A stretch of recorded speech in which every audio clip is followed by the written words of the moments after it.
bathroom. Usually it's in the toilet. And I have found a poem by somebody. I'll think of it in a second. And it's about whales. And the opening phrase is, "Whales weep not" by... It's almost there. What? What? D.H. Lawrence. D.H. Lawrence. No, it wasn't. Is that D.H. Lawrence? What? T.H.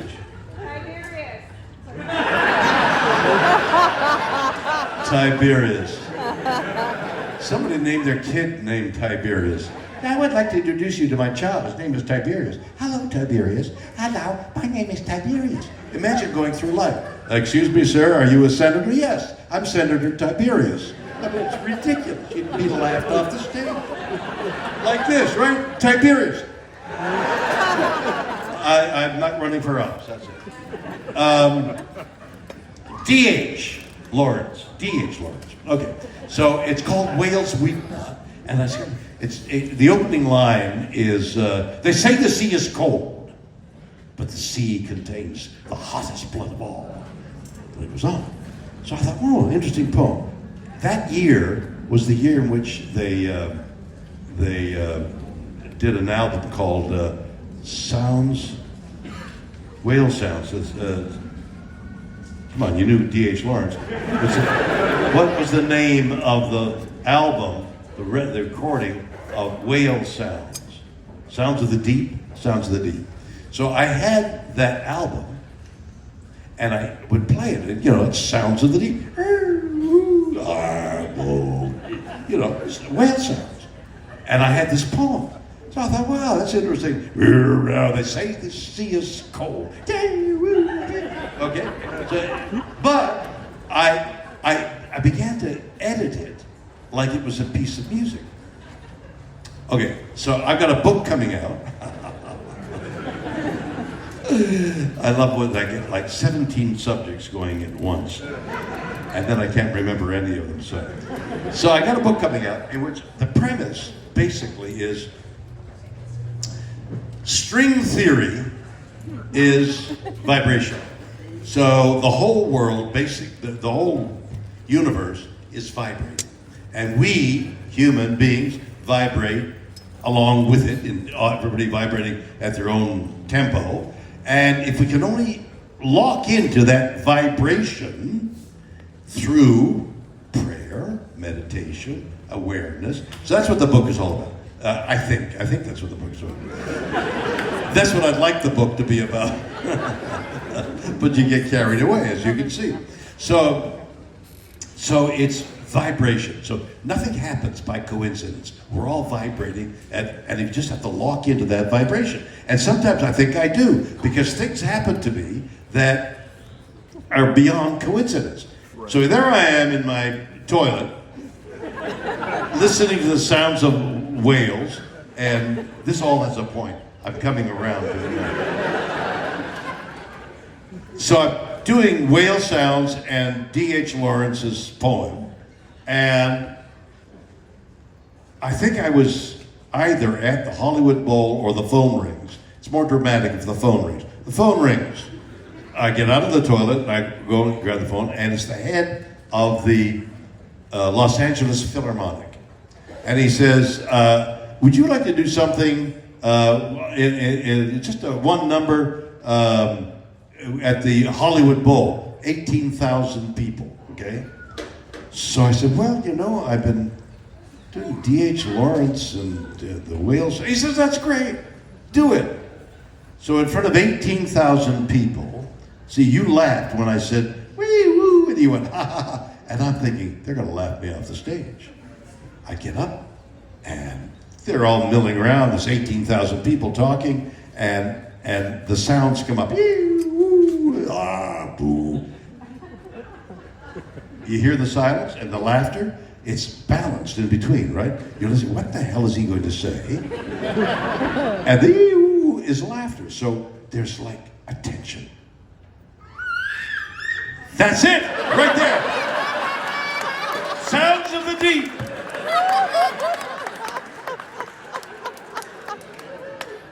So I'm there doing just what I've told you, and it was a success, people. Forgive me, got up and applauded. Now, Williams, what's his first name? The guy who wrote the music. John Williams. Where's that kid? Where's the kid over? Dude, tell him to do it again. Sounds of the Deep. Sounds of the Deep. You were late on your cue, kid. And that's what happened to me in... No, it's not going to work. That's what happened to me in Vancouver. Just across the strait, I guess. Shut up.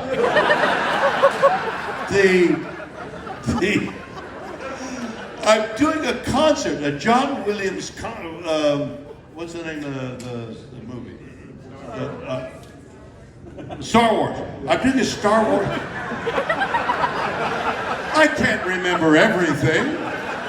I'm doing a Star Wars concert with John Williams conducting, and we've made a tour, and everything is going great. It's like a 12-city tour, and one of the cities is Vancouver, and we've been successful all across the United States. And we get to Vancouver. Somehow, the Vancouver people advertise. I'm jumping ahead of myself. So I get to this.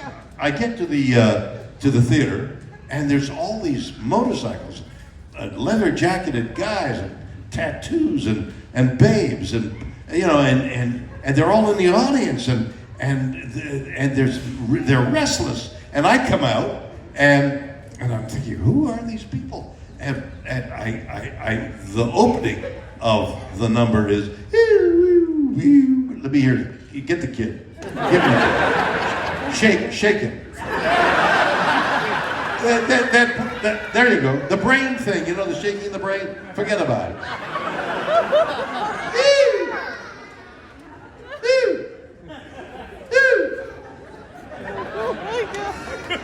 Bloody kid.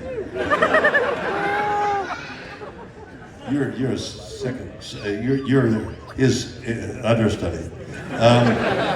So I'm out there, and I'm waiting for the sounds to begin, and the sound system went bust. There was no sound, no ee-oo.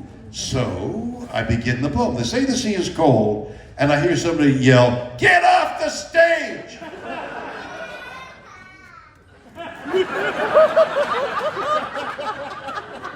It's going to be a long day for all. Somebody's saying, "Boo, get off the stage." That's never happened to me before. My Vancouver, I'm Canadian. The Canadian audience is booing me. Get off the stage. And I finish the poem, and I shamble off, and we're all, the whole evening was a failure. Everybody, what happened? Well, it turns out that they advertised the show like it was a rock and roll concert, and all these motorcycle clubs had come to see a rock and roll thing, and we bring them John Williams music from Star Wars in a galaxy far, far away. And these guys there was almost a riot. Our next engagement is Seattle. Now, that evening, we said, are we a failure? We'd had some great success. We had standing ovations. Are we a failure? That's how balanced performers are. We're a failure. They didn't like us. Maybe we shouldn't go on to Seattle. And somebody said, well, we got to go to Seattle. We sold tickets. Show's got to go on. So we come here, and we give the concert, and it was like every other concert. People stood and cheered. It was great. So Seattle gave us our pride back, but it was quite an evening. And then I had a cup of coffee in Seattle.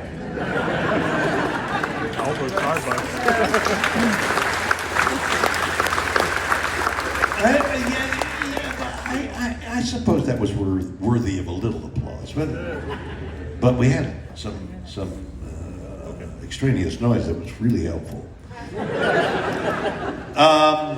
Are we set up for questions? Yes? So somebody That guy's coming right down. Raise a hand. There's a lady in blue right there. Or is that azure? What color is that? Happy Father's Day, Bill. Oh, is that a color? Is that Happy Father's Day? Thank you for coming. I'm a school teacher. I teach high school. I'm a Spanish teacher, but I'm gonna. Well, no, you're talking too quickly. And hold the microphone really. Okay. So I'm a school teacher. Good. I'd like to know who your two favorite high school teachers were that influenced you or made a difference for you, because that's what I'm trying to do for my students, is make a difference too. So who is that for you? So, and your question is what again? Who is your favorite high school High school teacher. Yes. I thought they were all rats, actually. The school I went to, my most vivid memory is something I did in one of the junior grades in high school. And it was a Canadian school, and I know that in very Catholic schools, which this wasn't, they kind of hit you with a ruler. But these people, you held out your hand and you got strapped with a rubber strap. Anybody else ever had that? They say, hold out your hand and you get whipped for doing whatever it was you did. Yeah. Like killing somebody. What? Your mom got whipped. Jack LaLanne got her and stretched her. I'm not talking about that at all. What is it? Jack LaLanne stretched your mother, and I'm talking about getting my hand strapped? What's the relationship? For God's sakes, man, get with it. I want you to talk to that child. So I had somebody, one of the high school teachers, 3 or 4 of us must have done something really bad. I don't remember what we did. We all had to have our hands on, get strapped about 12 times on our hands. Whack! And then the hands would swell up. So the 3 or 4 of us, now school's over, it's 3 or 4 o'clock in the afternoon, we're out of school, and I don't remember who these guys were, but all 3 or 4 of us, our hands were swollen, and we were pissed. I mean, we were so angry. One of the guys said, let's set fire to his car. And we were all for it, except we didn't know how to light a match. We couldn't find his car. But imagine, I mean, it's against the law now. It's against the law to give your child a little punch there. Like get over there. I'm gonna sue you. I mean, geez. But that guy was not only not my favorite, but he was like the enemy. Yeah. That's good though. It reminded me of something I haven't thought of since then. That school is now like apartment buildings. And I don't think it was due to the teacher. Question. So I'm going to jump out to space. I wanted to ask, what was your favorite episode on Star Trek? Nobody's ever asked me that. Wow. Gee, what a question that is. So, I'll come around to it, okay. Stephen Hawking came to the set one year. You know, Stephen Hawking is now dead. He's the gentleman who was one of the great scientists of our age. I believe it was he who conceived the idea, or at least furthered the idea, of black holes. And so he was a brilliant scientific mind. He had contracted ALS, Lou Gehrig's disease, and gradually became more and more, was unable to use his body more and more, to the point where he was wheeled around and he was like this with his mouth twisted, and it was incredible. It's an incredibly terrible disease. There's an actor on Star Trek who has it. Can anybody think of his name? I interviewed that actor. I'll come back to Stephen Hawking. I interviewed that actor who had contracted ALS. At this point, he was in a wheelchair, and I was doing a show called I Don't Understand. And I did a number of them. They were broadcast on Russian television. So when Putin decided to attack, everything Russian was taken off the air, including my show. But I did about 70 half hours on the subject I don't understand. And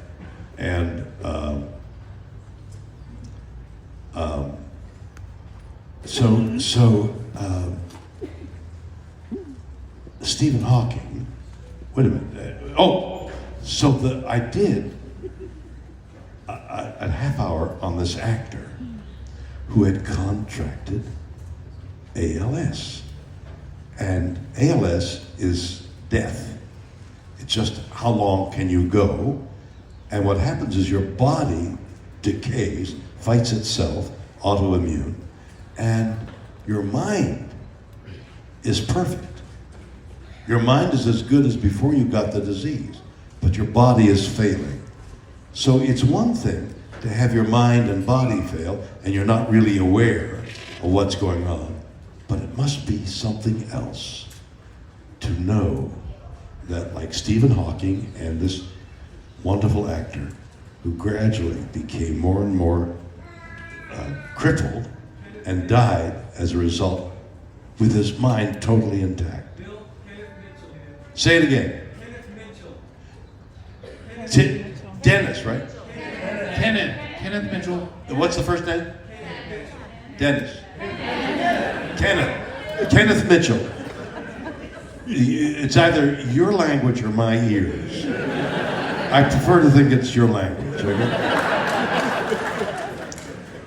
Kenneth Mitchell, it's exactly right.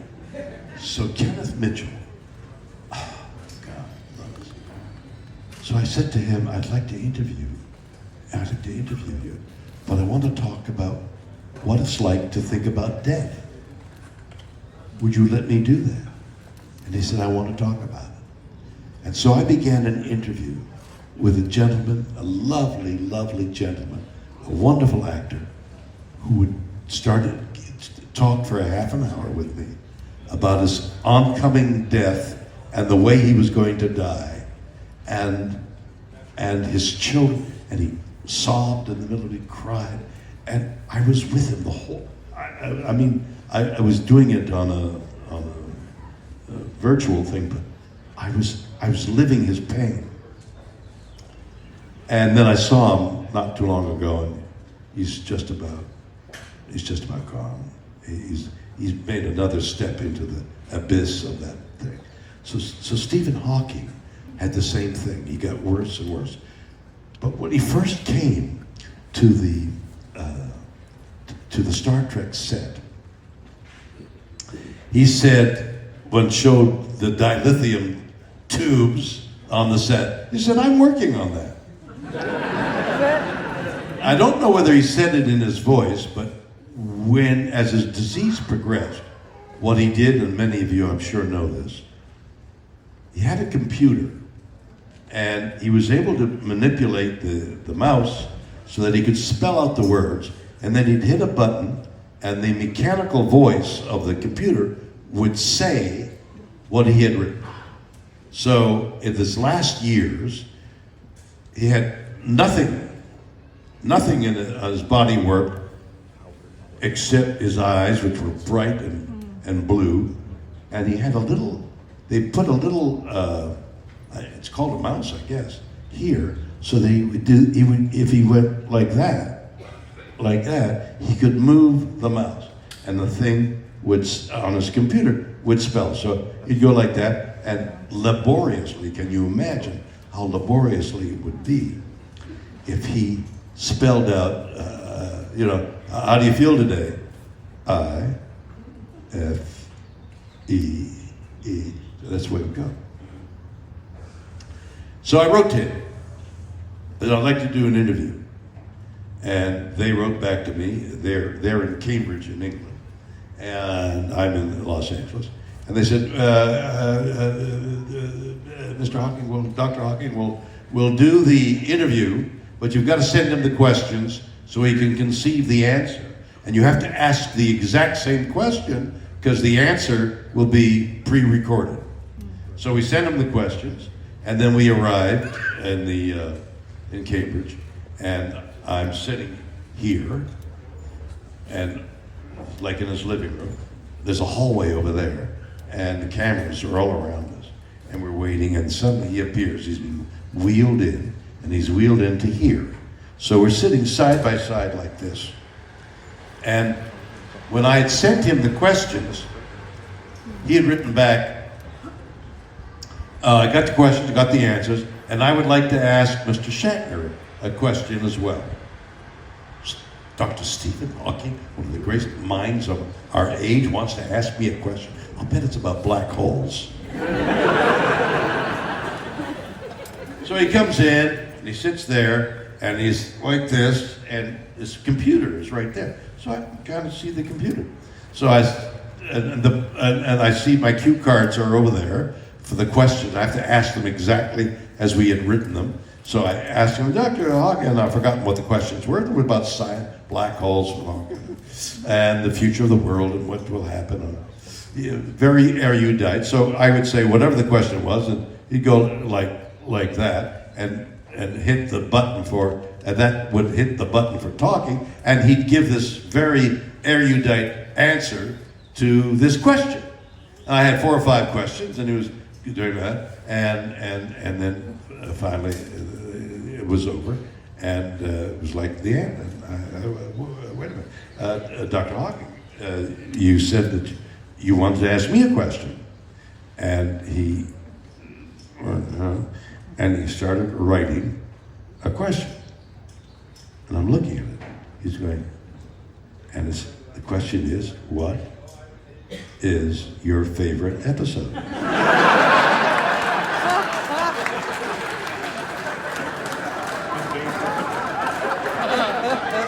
One of the great minds of the 20th century asked the same question as she asked.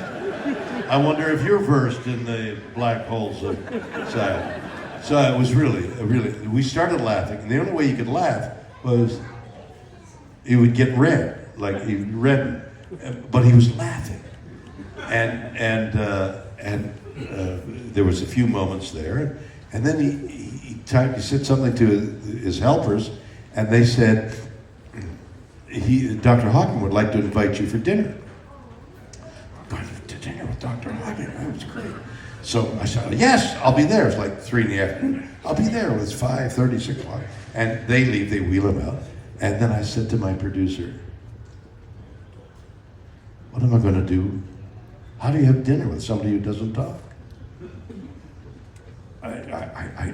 Maybe I can't go. He says, no, you got to go. I said, well, he said, we'll send a cab for you in a couple of hours. I said, a couple of hours? What am I going to do for a couple of hours? He says, well, no, send it in an hour. He said, well, I'll send it in an hour and a half. So we bargained. They would call for me in an hour and a half.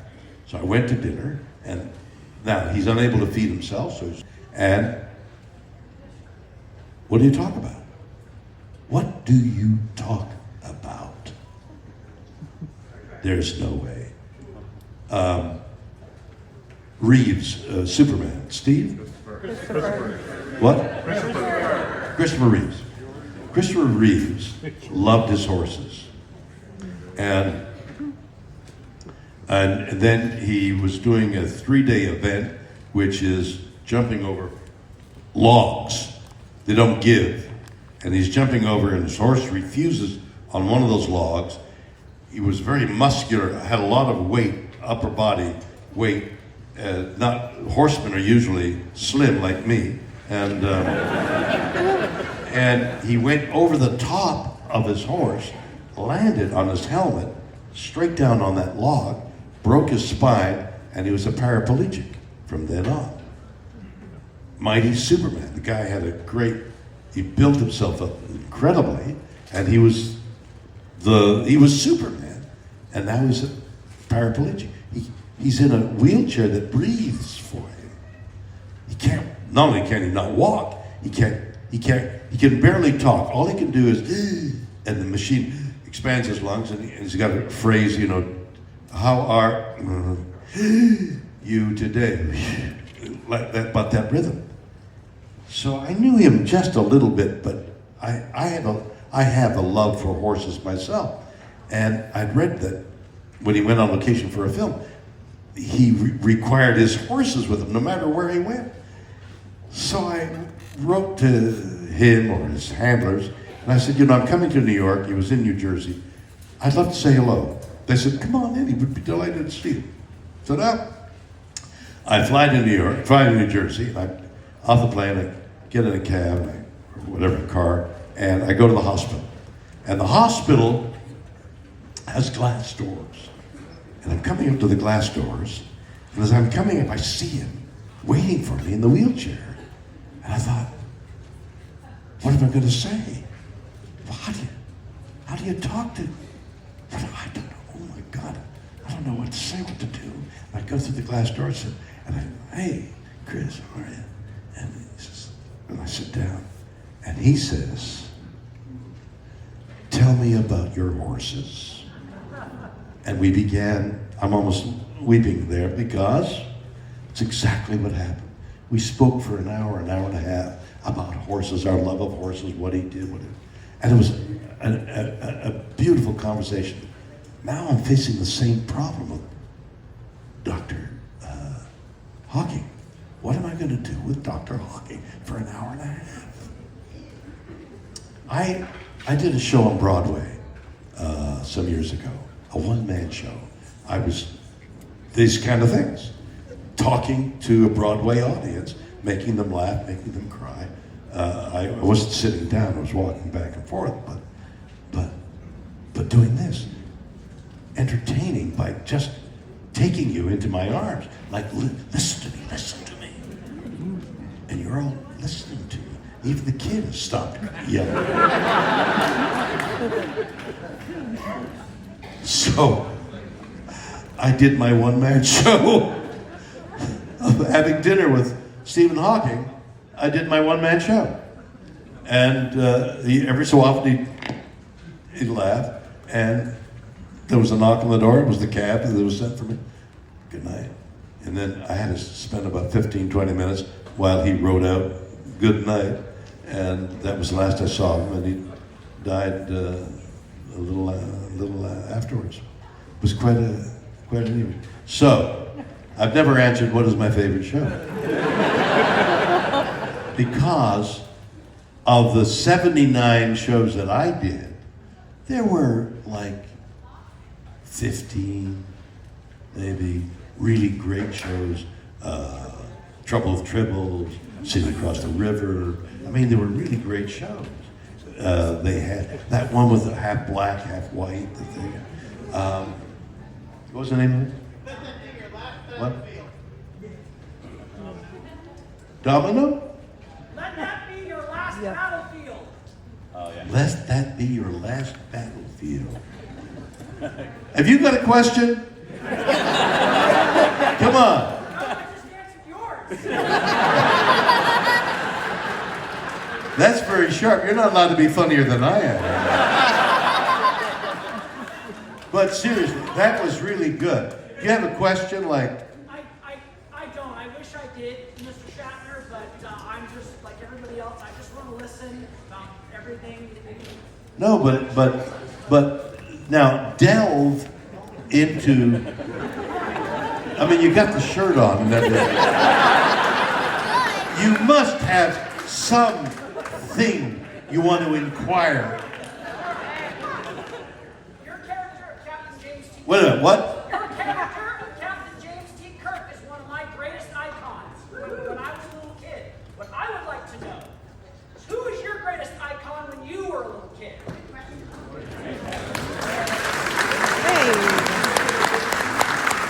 My icon was that teacher that strapped me.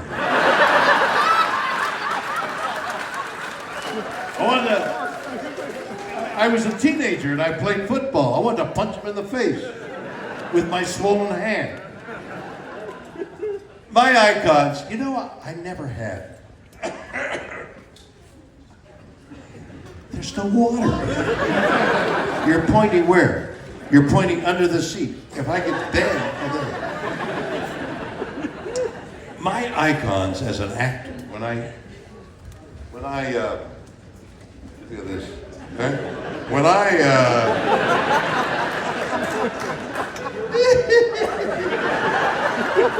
this amuses me because I try and do 3 things at once, and this is only 2. My intuition, hi, how are you, sweetheart, is that I'm here too long. But the people I admired, the 2 people I admired the most as an actor was Marlon Brando and Sir Laurence Olivier. So a lot of you won't remember them. Marlon Brando, when he was a young actor, was he was the icon.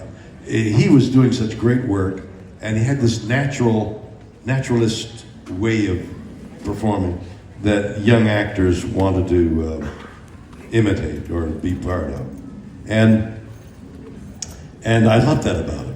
The thing that later on in life he said, "Oh, acting is children's play," and that offended me because I think that acting, a really good actor, is looking into humanity. How much of this being he's playing can you portray the complexity of human beings and all their colors and all their emotions, and even to the way you say hello. Say to somebody hello, you don't know hello, but if I know you, hello. I mean, so the word hello can be said as you can, if you read anybody on the phone, in person, the way they say their words is most telling thing.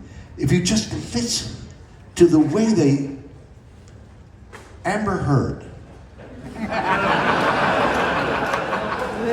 Did you hear the way she said Johnny? Johnny. Eh? She still loves it. Johnny hit me in the face.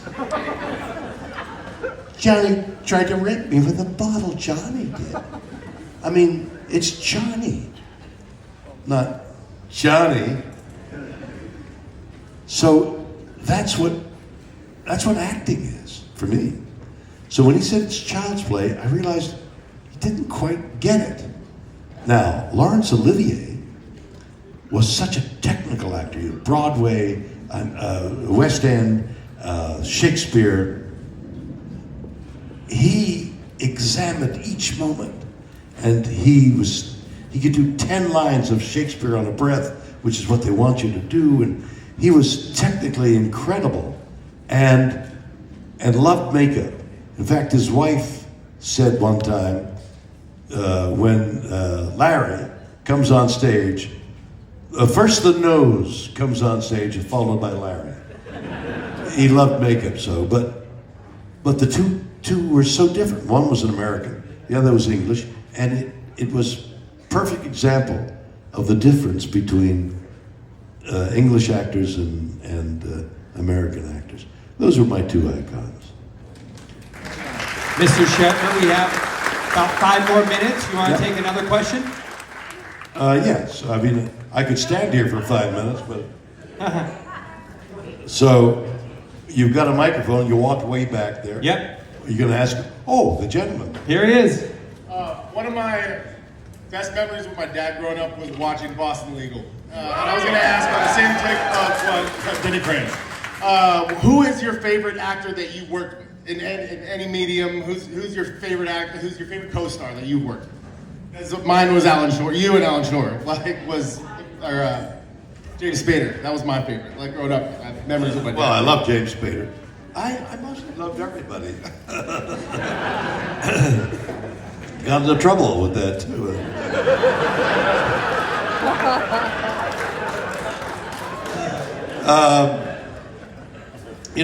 I think I'd have to point to Leonard Nimoy.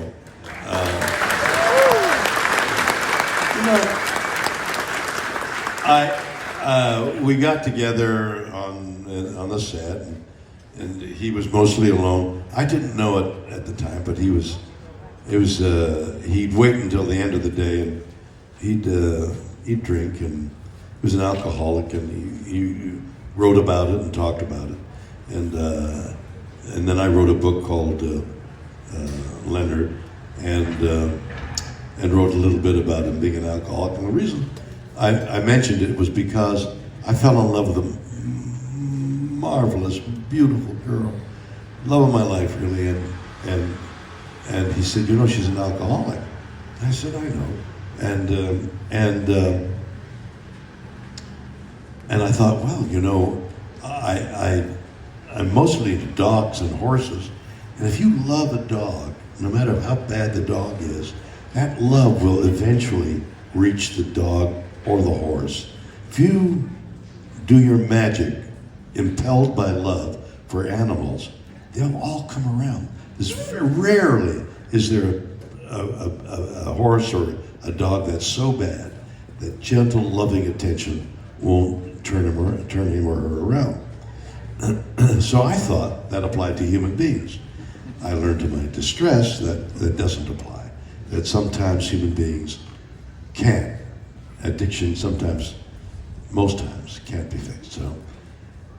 So Leonard then gave up drinking, and he became he was sober for the rest of his life, and it was as a result of marrying Susan. And one day Susan said, "If you're so happy with me, why are you drinking?" And he said, "You're right," and he never drank after that. So he and Susan were like the perfect pair, and we'd go over to his house, their house, for dinner, and Leonard and I had a most magical, I was talking about vibration. He was born in Boston, and I was born in Montreal, a city about 300 miles apart, but very much the same kind of city. His upbringing and mine were almost exactly the same, and we went into, I hate the word show business, we went into entertainment in the same way. There was no flash, nothing, you're now benighted and you're a star. It was a struggle. I couldn't get $1,800 in the bank up until I was a middle-aged man. It was very, very difficult, as it was for him. And then, as these Comic-Cons began, we would go on stage together and make each other hysterical with laughter. We were just like funny together. And then we would get into cars to go someplace, into limos, and we'd be in limos. We'd talk about divorce and death and children. We had so much in common. He was my brother. And then, about 3 or 4 months before he died, he wouldn't talk to me. And I don't know why. I don't know why. And towards the end, when I knew he was dying, I wrote him a letter saying, "I love you, and I don't know why this is, but I think you're this wonderful guy." And I never got a response. So Leonard was my best friend. It's too simple. Leonard was a mainstay in my life. When my father died, in the middle of shooting Star Trek, both he and, what's the name of the cinematographer? What's the name of the cinematographer? Jerry Finnerman. Jerry Finnerman, you didn't know that? Jerry Finnerman, whose father was a cinematographer before him, died on the set, and Jerry was there with his dying father. He was like a lowly member of the camera crew. Eventually, Jerry Finnerman, the young boy, became the older man, and he was a wonderful cinematographer, a legendary cinematographer. But he and Leonard, my father died, my mother called me at lunch hour, And I'm your father died. I mean, we're in Miami, and you got to come to Miami and pick his body up and bring him to Montreal. I said, I'll be there. So I told the management, and they said, would you like to leave now? And I thought, the plane doesn't leave until 6 o'clock in the evening. What am I going to do from noon to 6 o'clock? Let's see if we can continue the scene. So both Jerry and Leonard stood by me. You know how you've seen pictures of elephants shouldering, keeping an older elephant up? There's such commiseration between the elephants. These two guys stood beside me, and we're so empathetic. They gave me strength, Leonard and Jerry. I mean, that's the kind of relationship I had with Leonard. I never understood what happened at the end. But I loved him and love him now. I love him for the pain that he had and that he went through, the strength of character he had to not succumb anymore to his addiction. My wife died of her addiction, he was a wonderful man, and I love him no less for him having some strange turn of events. I'm told that people who get deathly ill sometimes don't want to talk to anybody, refuse to see anybody. You're there poised, ready to take over. You want to drink my water? No, thank you, but No, thank yes. you. Okay. Hey, everybody. Thank you, sir.